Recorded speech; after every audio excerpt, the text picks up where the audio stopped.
Good evening. Tonight is March 26th. We are entering the Easter period.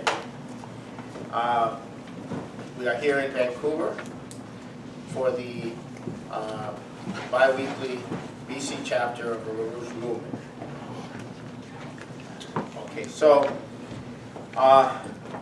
tonight we have a very special part that I'm going to be discussing in the body of the discussion. I am writing an article for hopefully the Executive Intelligence Review, and the article is about the spiritual sickness of America. Curing the spiritual sickness of America. So tonight you're going to get a preview to some of the thoughts that I'm having, and some of those thoughts will probably develop into an article in the next couple of weeks. Now, the reason this is being considered is because we have this incredible situation developing in the world where the opportunity is there to bring the world to the most profound change in a positive sense in world history. We have the opportunity to do that, to finally establish a process that will liberate the human race from the brutal conditions of empire, oligarchy, the brutal satanic like conditions that have plagued humanity. We're coming to a point of profound change, which could not come at an earlier, at a more later time. It's coming now. And so I'm going to go into some of the aspects of that. And this situation is totally unique. It's the beginning of a new era of humanity, and we have a population in the U.S. especially, which is extremely ill mentally, and they're going to experience a radical change in their condition, and we have to use that radical change in the condition and address them with some kind of inspiration at the same time as to make them self-conscious of their mental illness. And I mean the large part of the population of the United States at this point, from a political standpoint, but even from other standpoints, is currently mentally ill. And that's part of what I'm going to be discussing later on.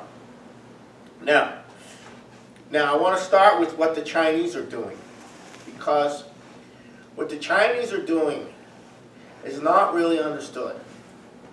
It's huge. LaRouche is saying that they're going to go to the backside of the moon. And people go, what does that have to do with anything? And what LaRouche is saying is that when the Chinese go to the backside of the moon and they establish the ability to observe the solar system, the galaxy, and beyond from the backside of the moon, they're going to make discoveries about the universe, about the galaxy, about the solar system, that will have a revolutionary effect on the thought about all these matters, scientific issues. And that revolutionary effect will also have a revolutionary effect on the rate of scientific progress that is coming. And the Chinese are doing this as part of an open development. And what I mean by that is they're going for an open development. That is, they're not stopping here, they're not stopping there. They're going to take it this far, and then when they get that far, they're going to take it the next step, and they're going to take it the next step. And what that means from a scientific standpoint is not just the development of fusion power within this period ahead, but it means that the Chinese population and the population of those nations associated with China are going to be infused with a optimism about the future, and that includes Russia, because Russia is really participating in this now, and that includes the countries of Asia who are participating with the Chinese, and you cannot underestimate the effect that this is going to have spreading out of China. It's not just China. It'll affect India. It'll affect the Middle East potentially. And this revolutionary process may seem a long way off if you're looking at 5 to 10 years, but it's a very rapid revolutionary process. Now, if you read the British press, what is the British press saying about China right now? They're saying China's slowing down. They're having an economic meltdown. This is causing the head of the president of China, Xi Jinping, to go for a dictatorship because of the opposition that's growing against him inside China. That's the narrative coming from the British. And they talk about the party Congress that just finished in China, where Xi Jinping is going for absolute power. He's creating a personality cult, and so on and so forth. And there's this opposition to him growing, and he's having to create the means to suppress and have a dictatorship and all of that. And that he's going to strengthen the Communist Party rule over China. Well, that's the right thing to do, is to strengthen the Communist Party rule over China. And I say that to you because it's the Communist Party which has been under British assault, and members of the Communist Party have been corrupted by the British, and he's purifying the Communist Party. He's giving them a mission orientation, right? Confucius is now becoming a course that you have to take now. You have to learn about Confucius. You have to learn Confucian. So the Communist Party does not have problems with the Communist Party deliberates on policy and is able to carry the policy out. They're not going to be. The Communist Party is not going to be incapable of promoting and developing China, because they're essentially holding the country together. If you destroy the Communist Party, you don't have a country, because there is no other organization. It is the organization of cadre which runs the policies, the politics of China. Well, that's a dictatorship. I don't care what you call it. If they're gonna achieve the objectives and develop China, they can't have the British running operations left and right. They got to reorganize the Communist Party. They got to get it in fighting shape, because the kind of changes that China is going to do is huge. They're going into what they call innovative economy. What are they doing? They're setting up a private commercial banking system for a whole new generation of entrepreneurs who are going to be very active as part of the shift from labor-intensive factories to actually much more creative, much more machine tool type, much smaller, much more entrepreneurial kind of things. So they're having, they're transforming China. China is going very big into nuclear power. They're going very big into railways. They're not slowing down. They may be slowing down in terms of financial figures, but they're not slowing down in terms of the physical economy. So they're going for what they call an innovation economy, which is an economy based on inventions, based on private entrepreneurs, but they're operating within the context of the overall orientation of China. So this is very significant. And now, the other thing that China is doing, which is huge, is they're moving to finally get the whole Mekong River development, Canal development going in the Southeast Asia. Now, this has been blocked to a large degree because of the problems with partly Vietnam, but also the problems with Thailand. Whenever you get the government of the Shinawatra, Thaksin and his sister, they get overthrown by U.S. and British, by British and U.S. dictates to the royal family. And so you had this the red shirts versus the yellow shirts, and you had finally a military dictatorship took over in Thailand. But the military dictator, who's now the president, is totally committed to working with China in the development of this whole region. So now the British and the British outlets are calling for his overthrow. Yeah, they're starting the drumbeat to have the military dictatorship that they initially created the unrest to cause to come into being, to have him overthrown. So this Mekong River development project is huge. It involves Vietnam, Cambodia, Laos, Thailand, and then the Kra Canal is huge. And that brings in the development of that whole region, and also Myanmar, the formerly Burma. And then this also brings in India. So this is the direction that they're going in. Now,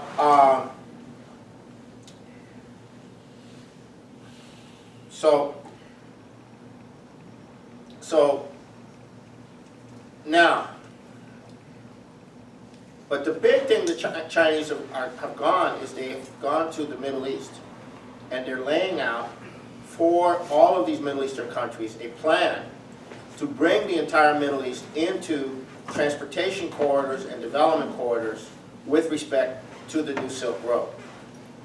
And last month, Xi Jinping went to Saudi Arabia, Turkey, and Iran with all of these perspectives and proposals. Now, this was translated into Chinese, and it is considered to be the conceptual overview of what the Chinese intend to do. And wherever we go among the Chinese, this is what they refer to as essentially the basis of the conceptual of the global development. One of our members, who's our leader in Sweden, who's originally from Iraq, Hussein Askari, translated this into Arabic. And he was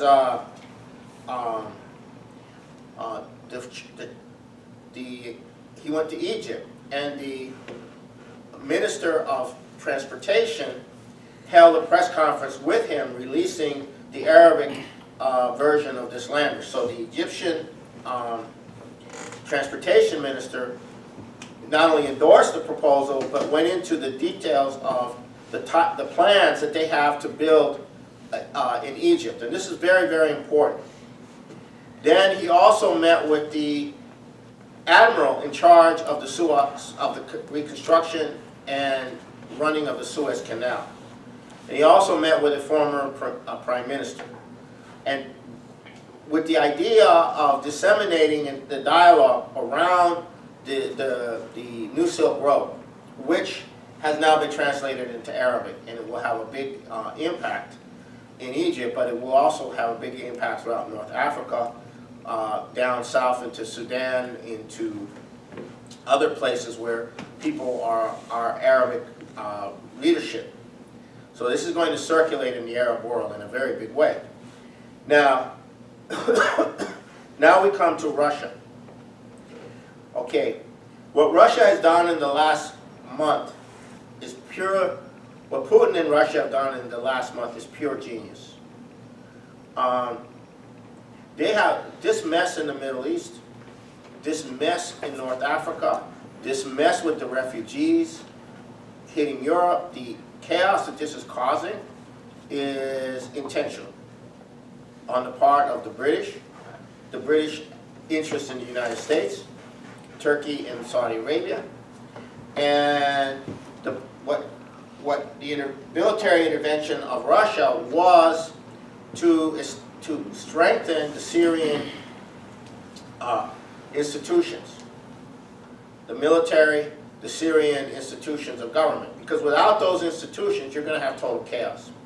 And those institutions have been strengthened to the point and helped to the point where the whole equation of the situation has changed in that whole region. But what's important to understand is what Putin has done is not a military thing. What he's done is he's introduced a principle that the people in the area should have a say in what kind of government you have. And ISIS and Al-Qaeda and all these people, they're not from the area. They are being run outside of the area. Putin is working with the interests that live in that area. And what they did in creating the ceasefire is they now offered a way out to all those groups in this changed environment where ISIS and al-Nusra and the Saudis and the Turkeys don't control the situation anymore. They offered a way out for all those forces that don't want to continue to be in this war. They can now become part of the political process, starting with the ceasefire. So you have essentially a lot of the fragmented bands of warlords, you might call them, being organized into a social process, a political process, where they're going to have a voice, a vote in an electoral process, which is going to lead ultimately to a strengthening of the institutions. And the issue is not whether Assad continues to be the president or not. The issue is whether the Syrian institutions of self-government and government are able to be developed and fully developed. This is, I am not aware of any intervention by a major nation into a smaller nation where the intention was not an imperial intention. I'm not aware that the United States has made any kind of intervention which was actually a positive intervention, because it was an imperial intervention. It was not an intervention to promote the interests or promote the condition for the development of the interests of the people in that region. And that's Putin's approach. He's not there. He's there as part of establishing a principle. Now, in so doing,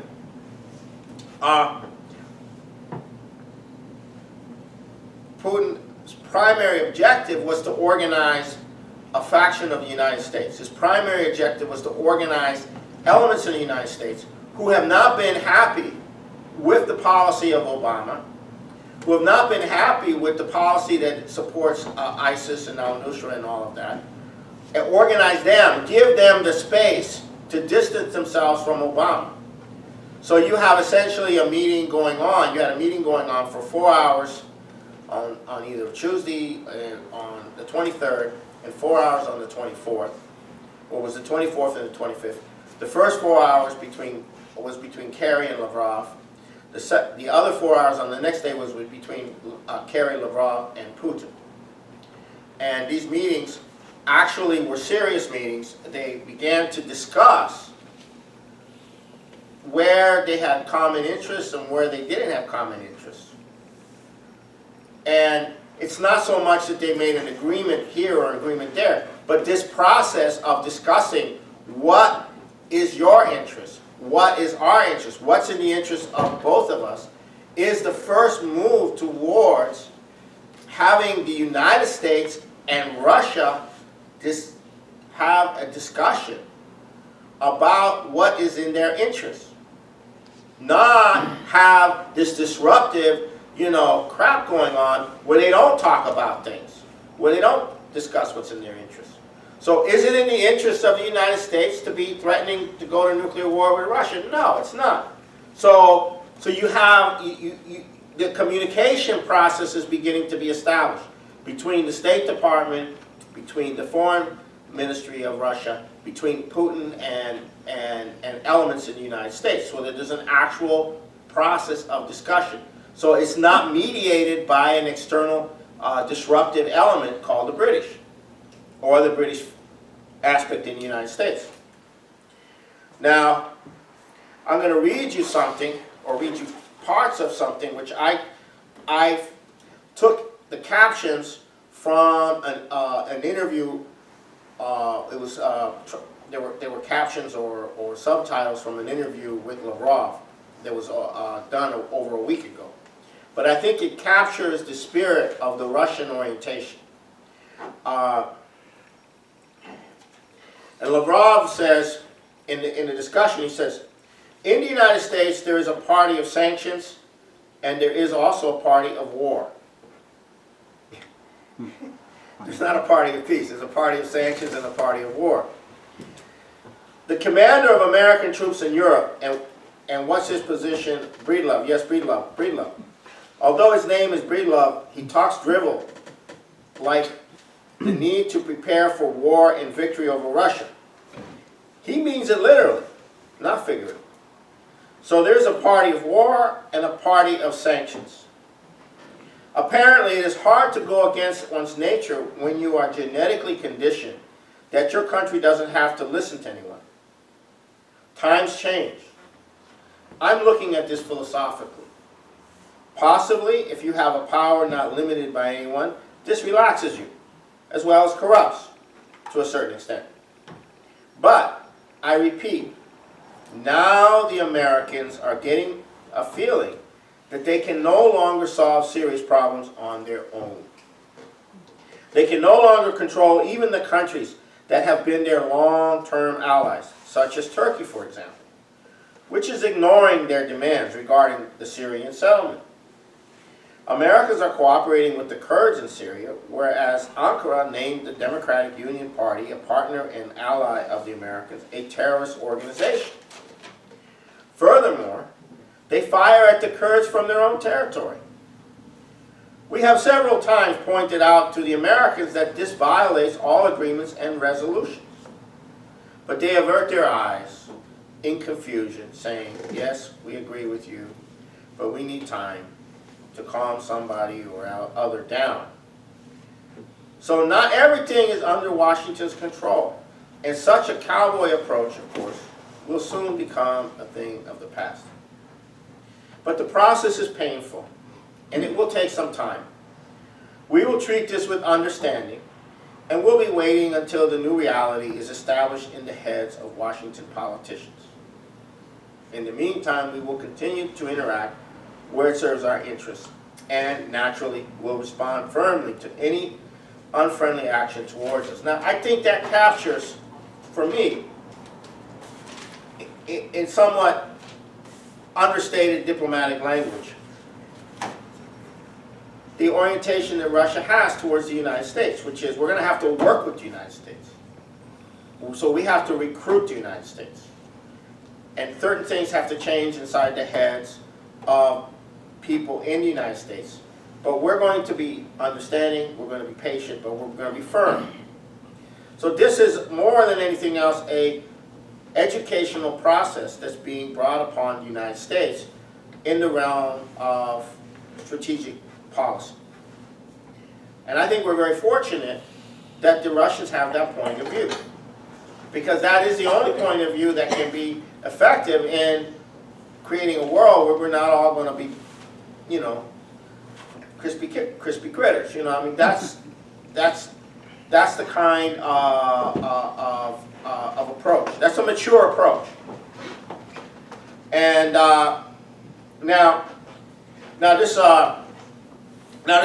this Belgium, this Brussels event, a couple hundred people died. I don't know the details of who did what or which guy got away and who didn't get away and how long they've been following them and all the various things that are going on. But our organization, our small organization in Belgium, was extensively quoted in Sputnik. And the Russians' spokeswoman, she and others, including the vice, I guess you could call him the number 2 guy at the defense ministry, Antonov. They both said, look, you need to work with us to deal with this. In other words, if you want to really deal with this terrorist stuff, you got to work with us. Because the British aren't, you know, they don't say the British, but the British and their allies aren't going to deal with it. They're the ones running it. That's implied, but they don't say that. But why do you need to work with Russia? Because they're not with the British. They're not with the Saudis. They're not running the terror. They're not using the threat of mass refugees to hold Europe hostage, which is what Turkey's doing. You got to work with us. That's the same thing to be saying. You know, we will help you deal with the terrorist problem. We are showing you in Syria that we are helping them deal with the terrorist problem. We can help you deal with the terrorist problem. That's the right approach. Now, so coming out of this meeting, coming out of these meetings on Wednesday and Thursday, you have this process that I was describing. Now the British are freaking out because the more that there is this diplomatic process going on with Russia, between Russia and the United States, the more that Obama becomes isolated, the more that you have the potential to open more room against the operations that are being run by the British. The more room you have to expose the involvement of Turkey and Saudi Arabia in the terrorist operations, and thereby discredit them even more so. Now, on Wednesday, we had a seminar in Frankfurt, and again, this was on the New Silk Road.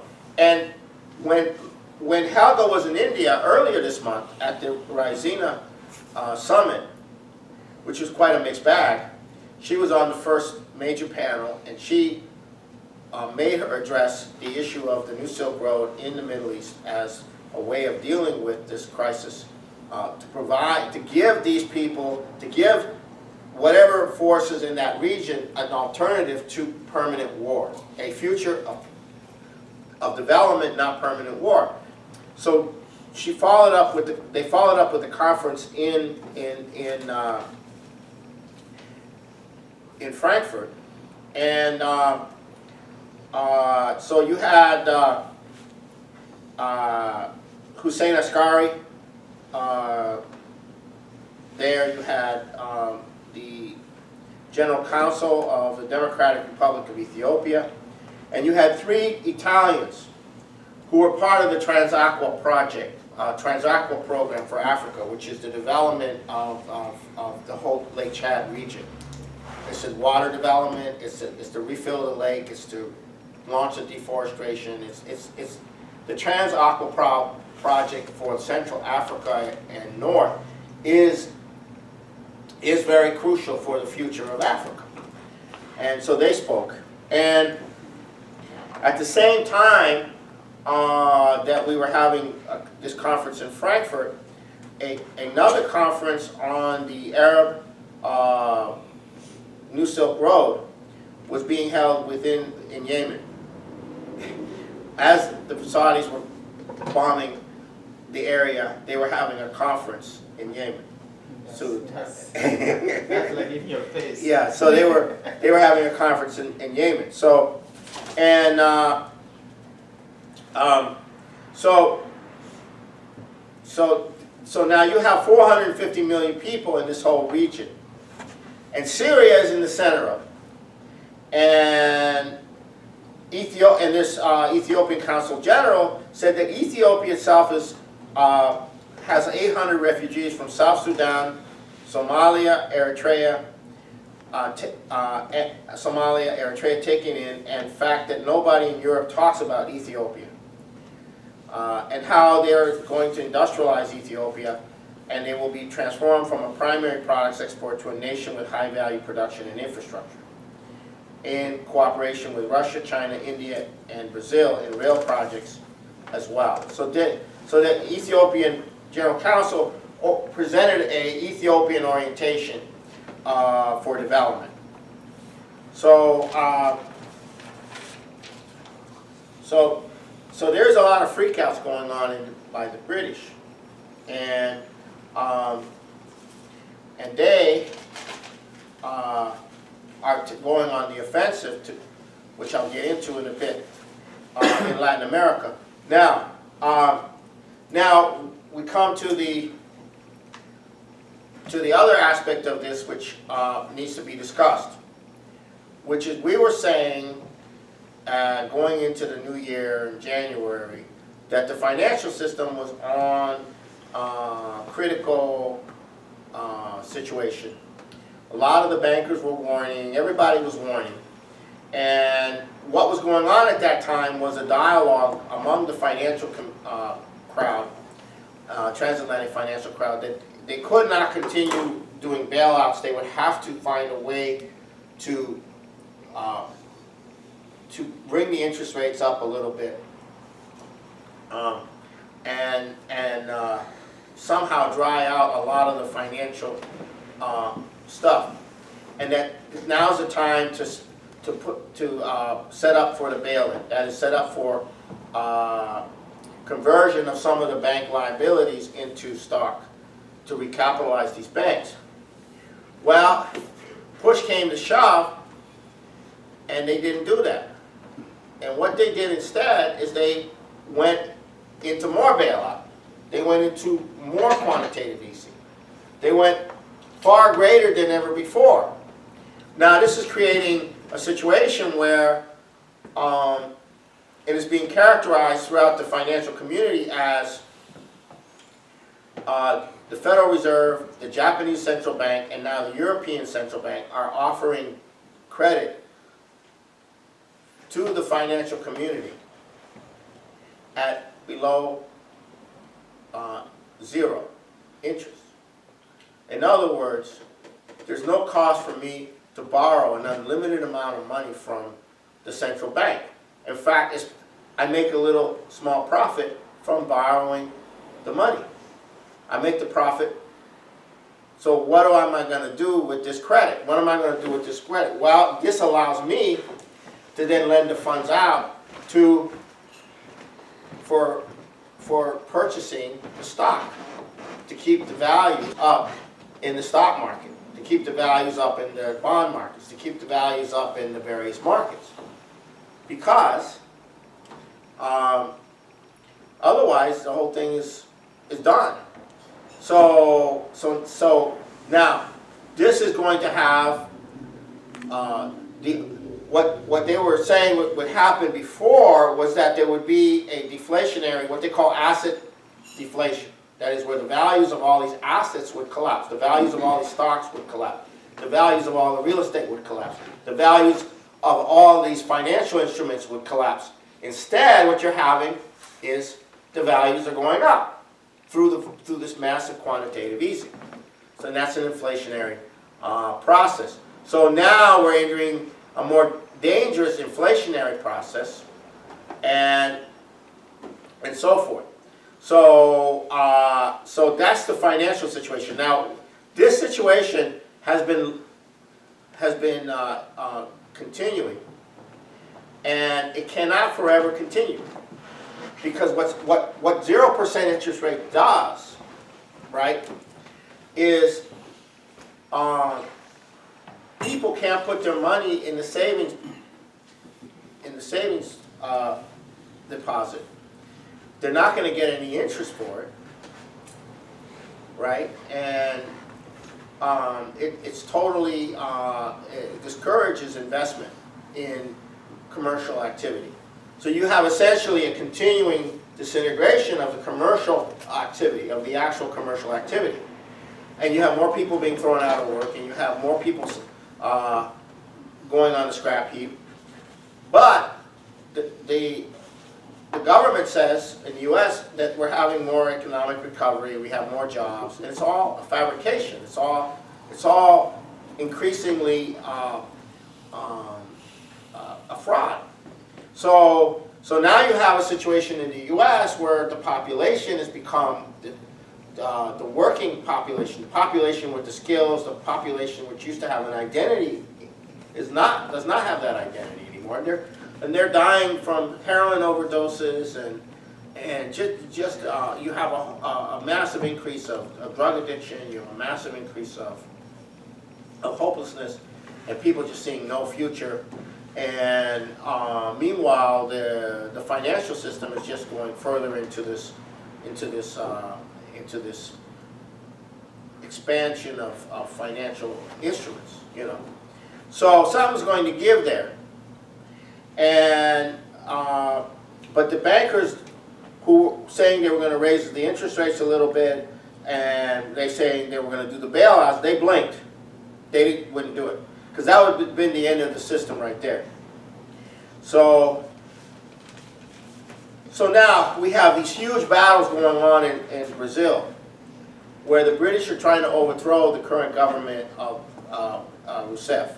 And there's a huge battle going on there. There's a battle in Argentina where the current government is trying to put Cristina Kirchner and the political process into prison and establish a dictatorship, crushing the trade unions, crushing the resistance to the policies that are now coming down. Soros played a major role in that election, with massive flows of funds, and where he gets his money from the drug trade. And there's battles going on in all these nations. Now in Latin America, you have a strategic weakness in those countries, whether it's Mexico or Colombia or Brazil or all these countries. You have a strategic weakness because under the Spanish or Portuguese colonial system, you never really develop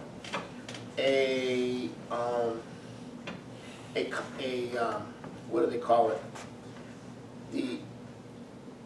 The upper crust of that society is extremely hostile to the population that they consider to be inferior. And you have these problems where if somebody leaves poverty and goes into the middle class, they no longer identify with the poverty that they were in. There's not that solidarity in the population between, so you have these huge demonstrations in Brazil, and they're all middle class people or upper class people. Meanwhile, the people who were poor in Brazil, who became middle class, do not necessarily identify with being poor. And so you don't have that solidarity. In Bolivia, where you have Evo Morales, who's the first indigenous person to be the president of Bolivia. Bolivia is 80% indigenous.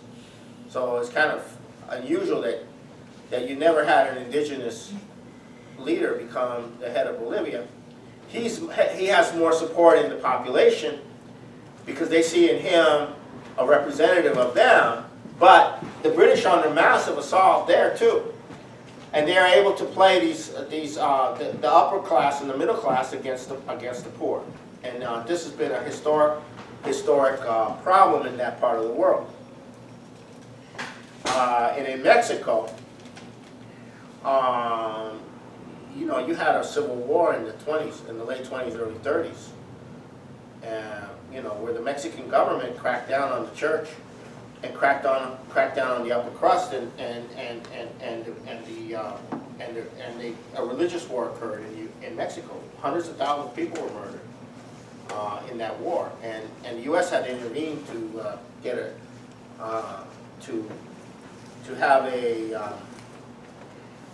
get them to negotiate a peace between the two factions, and that was in Mexico.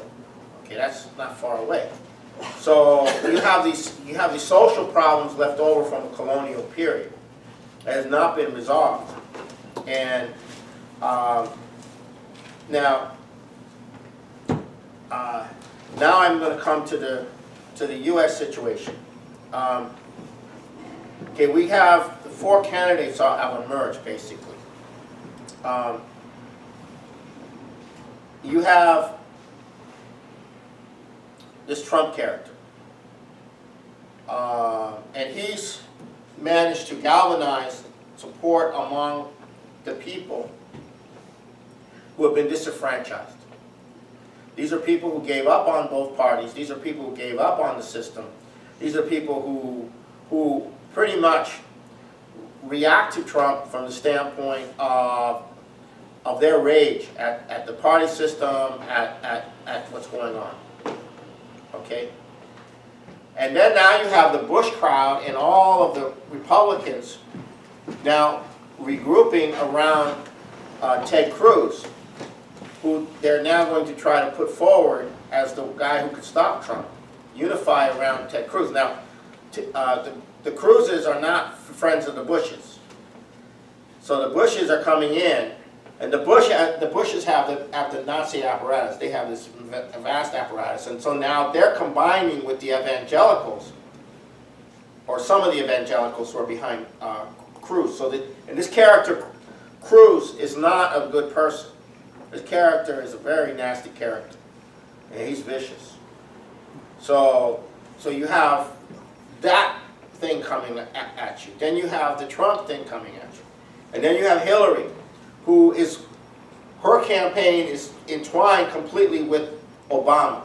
So it's a one package deal. Obama and her, they're like she's backing Obama, Obama's backing her, and she's the anointed one for the Democratic Party. And she is a killer. I mean, she's exhibiting all the features of Obama. And then you have Bernie Sanders, who's galvanizing this left progressive thing, and also young people. And he's got this huge thing going among those layers. And you now have the whole Trump thing, and Trump is FBI, now being set up to be played against the socialists, the anarchists, the Black Lives Matter. All of these Soros-funded operations are being set up now to go into more violent modes. And then you have the prospect of a Republican Party agreeing to potentially dump Trump, that is, kick him out of the party, and all the people that were supporting him out of the Republican Party. So now you have Trump running as an independent, you have the Republicans, and then you have this Democratic thing in which the chunk that's around Bernie Sanders is going to be disposed to get into a physical confrontation, increasing physical confrontations, or elements within them, and increasing physical confrontations with the elements around Trump. And that's possible because the FBI is running it. The Federal Bureau of Investigation is running both those angles. And so we have a very, Bernie Sanders' solution, is to have full employment doing solar and windmills. Yeah, pass that around. And that's his full employment program, which is not exactly, yeah, go ahead, just pass it around. Yeah, and it's not exactly going to work. But it's not even a question of whether he's going to get in. It's not even a question of whether any of these people are going to get in. Because right now, Obama's the president, the financial system is coming down now, the crisis is now, and the problem with these campaigns is that they do not challenge what Obama, they don't really challenge Obama at all. If anything, they make him look a little bit better than what, and so it's having a very negative effect on the population. I have run into many, many people who just say, this whole thing is a travesty. The whole thing is a travesty. It's disgusting. So you have this situation. Now, none of this really makes any sense unless you go into the role of the FBI over the since its inception in the early part of the 20th century. The effect of Bertrand Russell also. But tonight I'm going to go into the anatomy of the kind of diseases that currently afflict the American population and where they come from. And so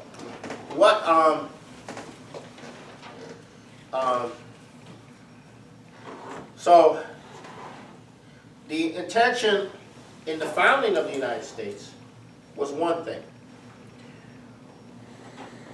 From the Renaissance, the idea was to have a place where the corrupt Europe people could leave the corrupt Europe to create a new civilization, a new society in the New World.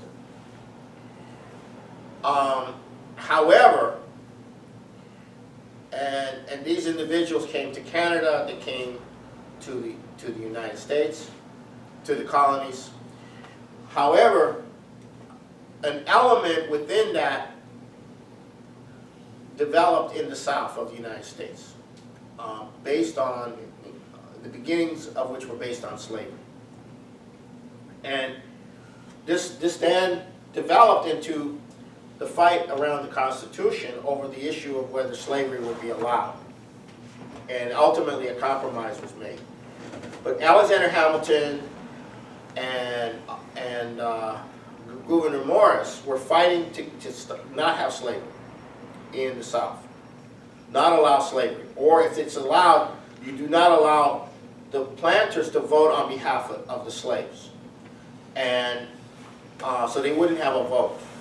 The planter would have one vote for one planter. But instead, the planters got 3/5 of a vote for slaves in the U.S. Constitution.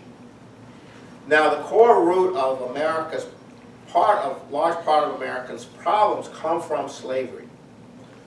And this... is that the Constitution or the Articles? Constitution, yeah. That was in the Constitution. It had to be repealed.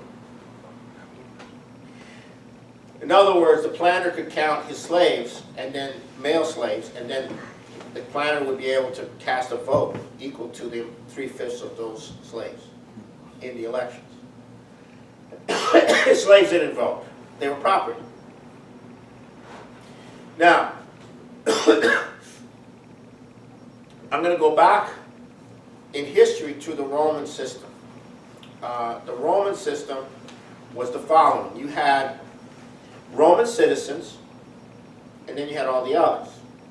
And then, until the time of Diocletian, the Roman citizens could own slaves. And the Roman father, or head of household, had the right to rape, murder, kill any of his children, any of his slaves, his wife, or whatever. He had absolute right. And it was a system of property. And this system of property was the Roman Empire. And this was private property. This was the idea of private property. Now,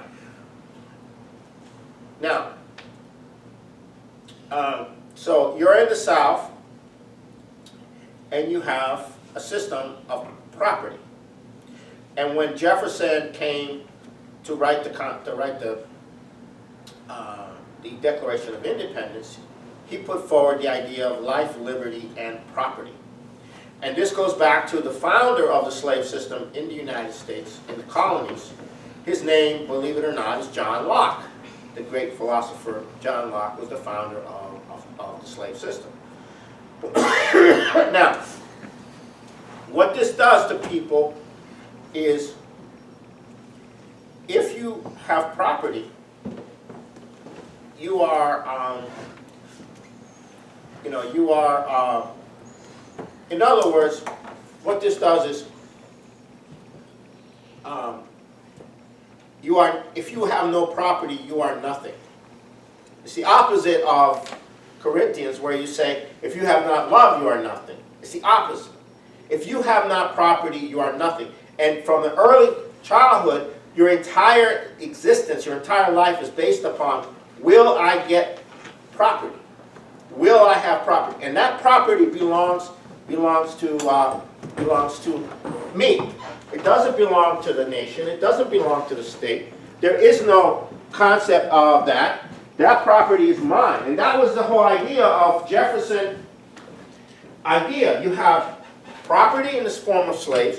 You have property in the form of land. It's your property. It may be a little thing, but it's your property. It's yours. No one controls it. No one owns it. You own it. It's yours. And your existence, your identity is completely tied to the property. And so this is where this concept of romanticism comes in. Because what is your goal in life? It's to acquire property. But it's more important, it's a passion. It's romantic. And you're pitting yourself off against everyone else in this, it's not simply the struggle for the survival of the fittest. It's more like a passion. It's like a desire. It's like a drive. It has nothing to do with helping humanity. It has nothing to do, this passion becomes the passion of the Confederacy. Becomes the passion of the people in the Confederacy. And those who have the property are like lords, and those who don't are striving to become property owners. So all the people who are poor and don't have slaves are trying to figure out a way to earn enough or create enough to be able to rent a slave, to be able to have slaves later on. And so this is the mindset of the Confederacy. And instead of disappearing, it got worse. It got worse. And the slave holders ran and controlled the United States, for the most part, in Congress and in the presidency, except for from the time of Jefferson to Lincoln, except for the period of John Quincy Adams. Now, this is a profound corruption of the population. And, and this corruption of the population is revived in the lost cause. The romanticism of the lost cause. We lost our property. We lost our, to the north. This whole mindset is the property. It's mine. It's, anyhow,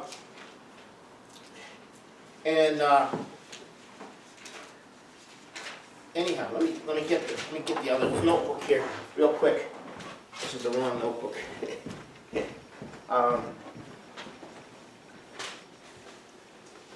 I think this is the right notebook here, yeah. And so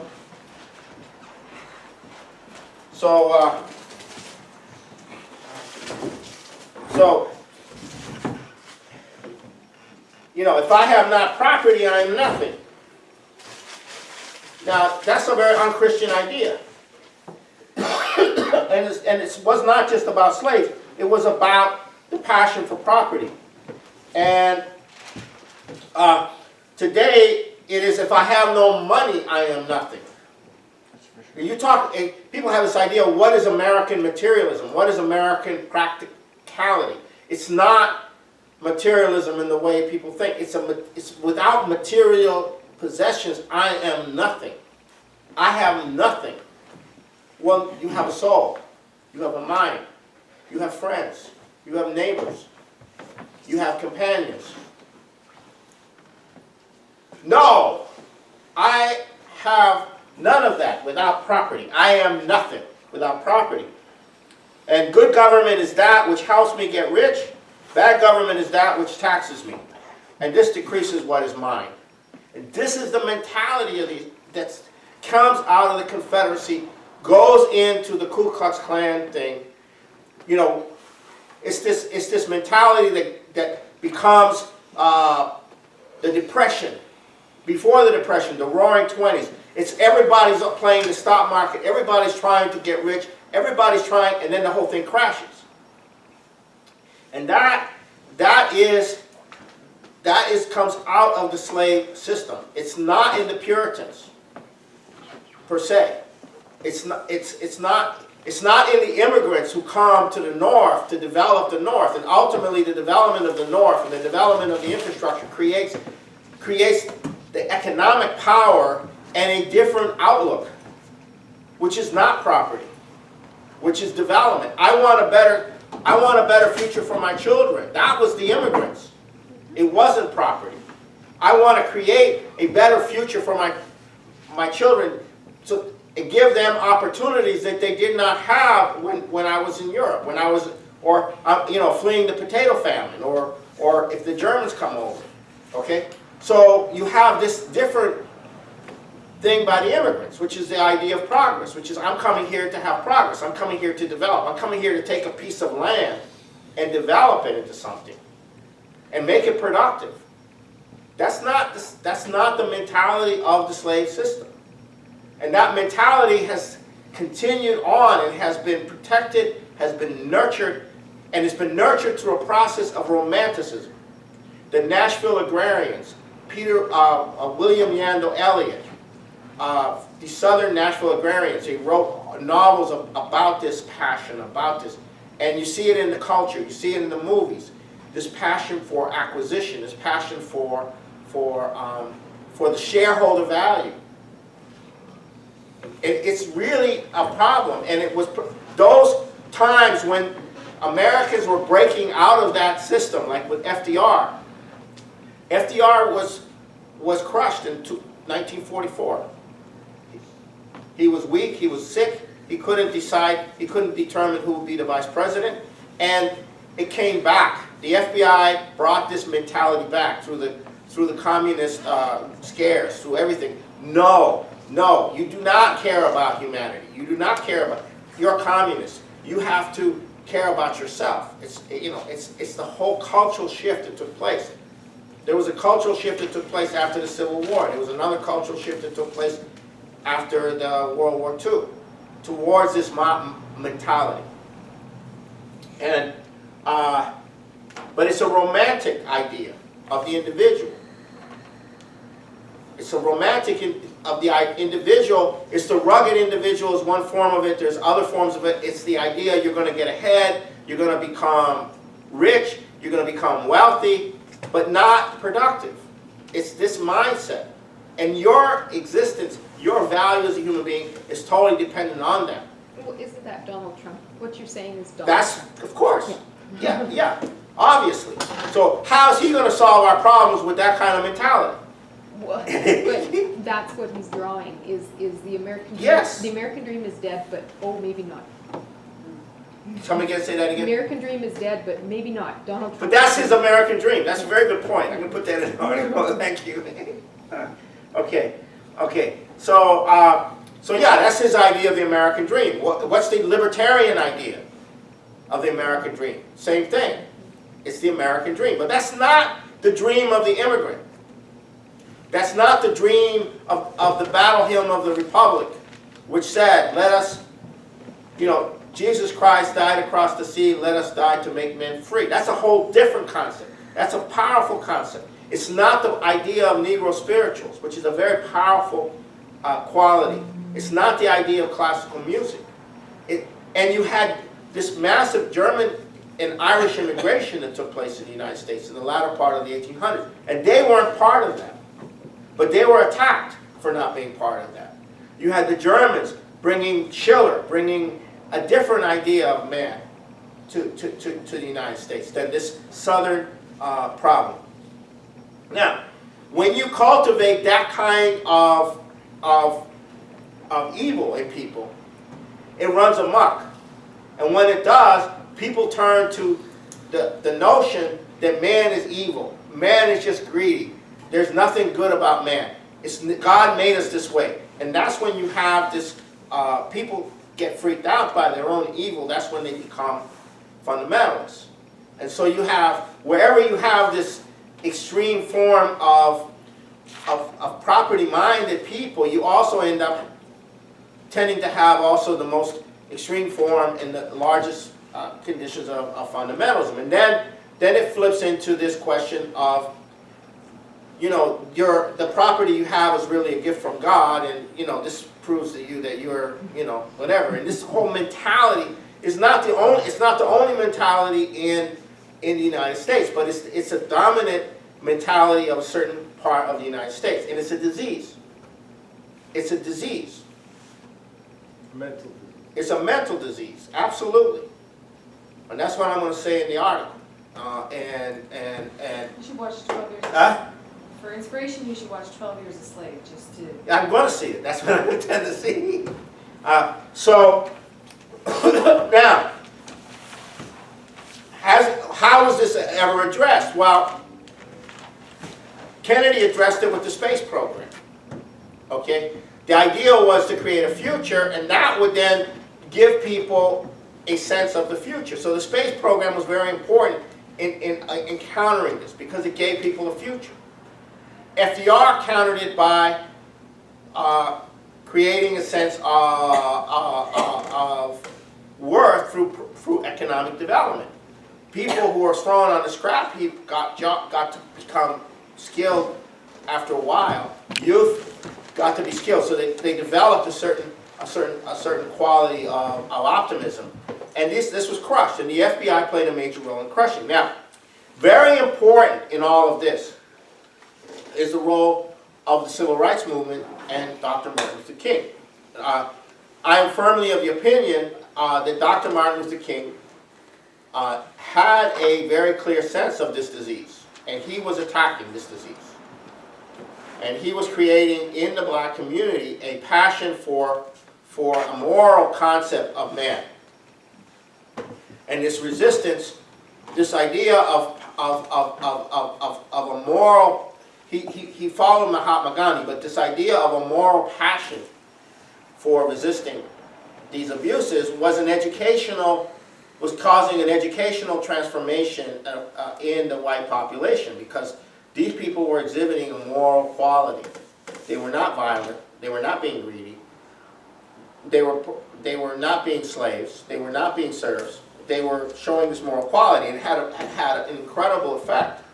Of course, they freaked out, but it had a very incredible effect in creating a moral sense. And then came the Vietnam War, which King was one of the first major leaders to actually name it for what it was, a colonial, oppressive colonial war on behalf of, you know, the same interest. And the FBI decided to counter King by creating the Black Power movement. What was the Black Power movement? Rise Up. And they circulated the book Wretched of the Earth by Frantz Fanon, which is about purgative violence, liberation through violence. And then you had the New Left being created, which led to the Weathermen, which is just violent. You know, violence against this so-called evil. So today, you have a legacy of that. So on the one hand, you have this mental illness in the population over material, over property, a hatred of humanity, a total inability to conceive of the general welfare. And it's gotten worse. You have the Rush Limbaughs and all of this going on for quite some time, playing on this. And there's a certain romantic madness, a romantic passion. I'm going to get mine. I'm going to get mine. It's almost violent, you know, kind of quality. And then you have the whole game being played. Oh, these are dead white European males caused all this problem. See, there never was anything good about America. It was all bad. It was all this. And so you have that reaction. So you have you have essentially a population which is getting ready for violent clashes in the coming future. That was the message in the movie The Patriot with Mel Gibson, is what you just said. That there was nothing different about the American Revolution. Right. It was just them oppressing us, that's all, you know. So you have essentially this is the whole issue of this coming to a head now. Because unless you can introduce something that is outside of that, now this collapse is the opportunity to change people. Just like the 1930s was the opportunity to change people back then. And so we need to use that collapse to change people, to wake them up to a deeper appreciation of their humanity.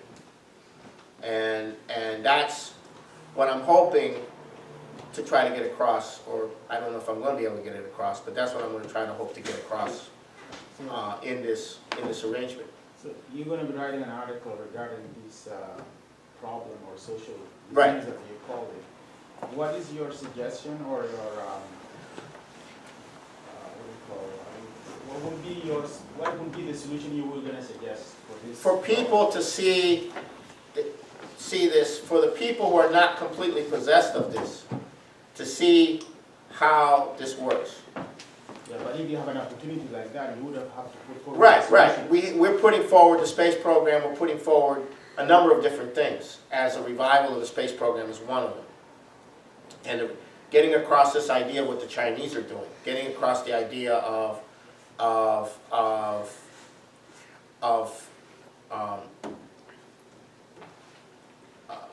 a course that you have to take now. You have to learn about Confucius. You have to learn Confucian.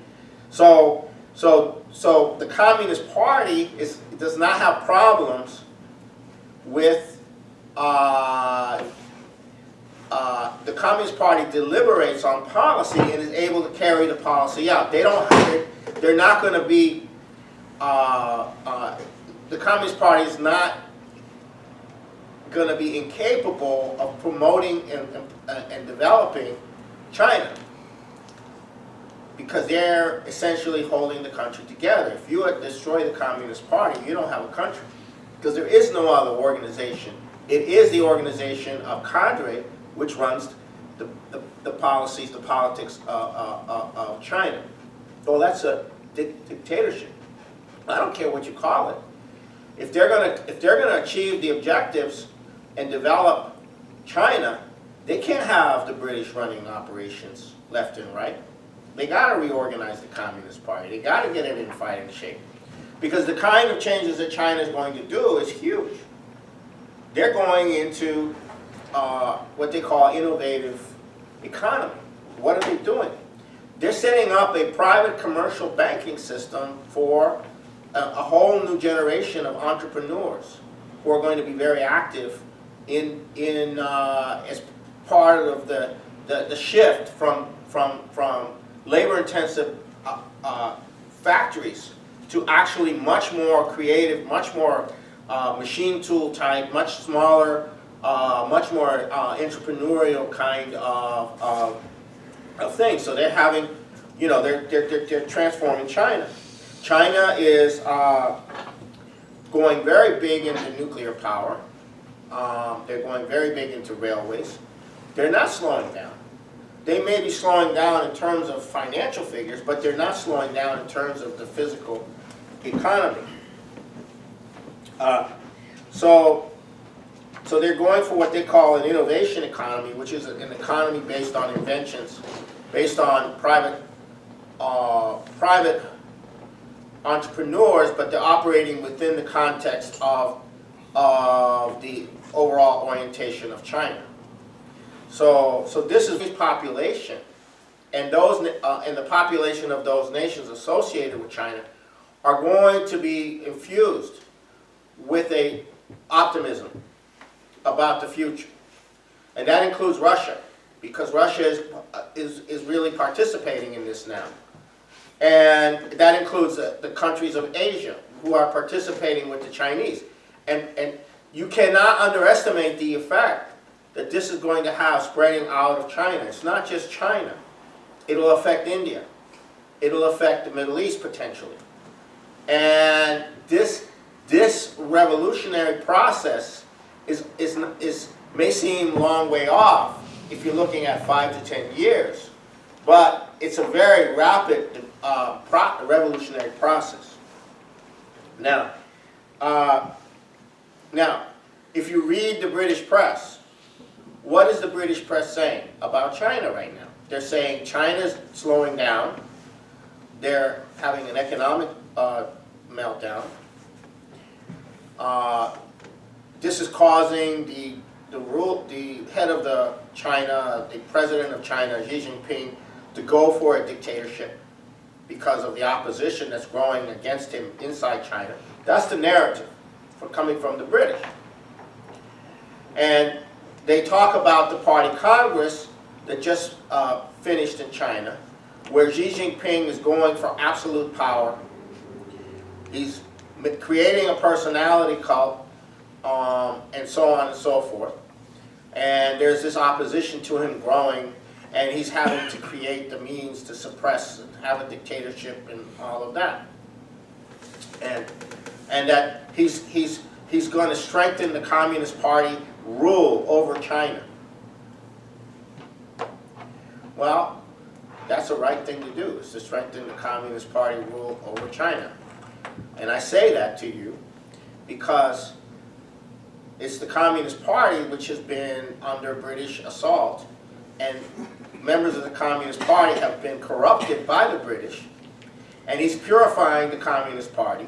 He's giving them a mission orientation, right? Confucius is now becoming a very significant, and now the other thing that China is doing, which is huge, is they're moving to finally get the whole Mekong River development, Kra Canal development going in the Southeast Asia. Now this has been blocked to a large degree because of the problems with partly Vietnam, but also the problems with Thailand. Whenever you get the government of the Shinawatra, Thaksin and his sister, they get overthrown by U.S. and British, by British and U.S. dictates to the royal family. And so you had this the red shirts versus the yellow shirts, and you had finally a military dictatorship took over in Thailand. But the military dictator, who's now the president, is totally committed to working with China in the development of this whole region. So now the British and the British outlets are calling for his overthrow. Yeah, they're starting the drumbeat to have the military dictatorship that they initially created the unrest to cause to come into being, to have him overthrown. So this Mekong River development project is huge. It involves Vietnam, Cambodia, Laos, Thailand, and then the Kra Canal is huge. And that brings in the development of that whole region, and also Myanmar, the formerly Burma.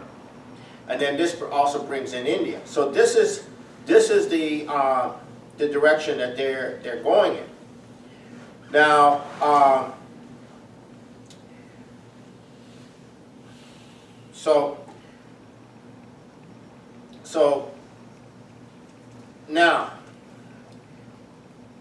but the big thing the Chinese have gone is they've gone to the Middle East, and they're laying out for all of these Middle Eastern countries a plan to bring the entire Middle East into transportation corridors and development corridors with respect to the...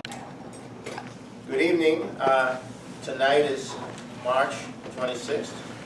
We are entering the Easter period. We are here in Vancouver for the bi-weekly BC chapter of the LaRouche movement. Okay, so tonight we have a very special part that I'm going to be discussing in the body of the discussion. I am writing an article for hopefully the Executive Intelligence Review, and the article is about the spiritual sickness of America, curing the spiritual sickness of America. So tonight you're going to get a preview to some of the thoughts that I'm having, and some of those thoughts will probably develop into an article in the next couple of weeks. Now, the reason this is being considered is because we have this incredible situation developing in the world where the opportunity is there to bring the world to the most profound change in a positive sense in world history. We have the opportunity to do that, to finally establish a process that will liberate the human race from the brutal conditions of empire, oligarchy, the brutal satanic-like conditions that have plagued humanity. We're coming to a point of profound change, which could not come at an earlier, at a more later time. It's coming now. And so I'm going to go into some of the aspects of that. And this situation is totally unique. It's the beginning of a new era of humanity. And we have a population in the U.S. especially, which is extremely ill mentally. And they're going to experience a radical change in their condition, and we have to use that radical change in the condition and address them with some kind of inspiration at the same time as to make them self-conscious of their mental illness. And I mean the large part of the population of the United States at this point, from a political standpoint, but even from other standpoints, is currently mentally ill. And that's part of what I'm going to be discussing later on. Now I want to start with what the Chinese are doing, because what the Chinese are doing is not really understood. It's huge. LaRouche is saying that they're going to go to the backside of the moon. And people go, what does that have to do with anything? And what LaRouche is saying is that when the Chinese go to the backside of the moon and they establish the ability to observe the solar system, the galaxy, and beyond from the backside of the moon, they're going to make discoveries about the universe, about the galaxy, about the solar system, that will have a revolutionary effect on the thought about all these matters, scientific issues. And that revolutionary effect will also have a revolutionary effect on the rate of scientific progress that is coming. And the Chinese are doing this as part of an open development. And what I mean by that is they're going for an open development. That is, they're not stopping here, they're not stopping there. They're going to take it this far, and then when they get that far, they're going to take it the next step, and they're going to take it the next step. And what that means, from a scientific standpoint, is not just the development of fusion power within this period ahead, but it means that the Chinese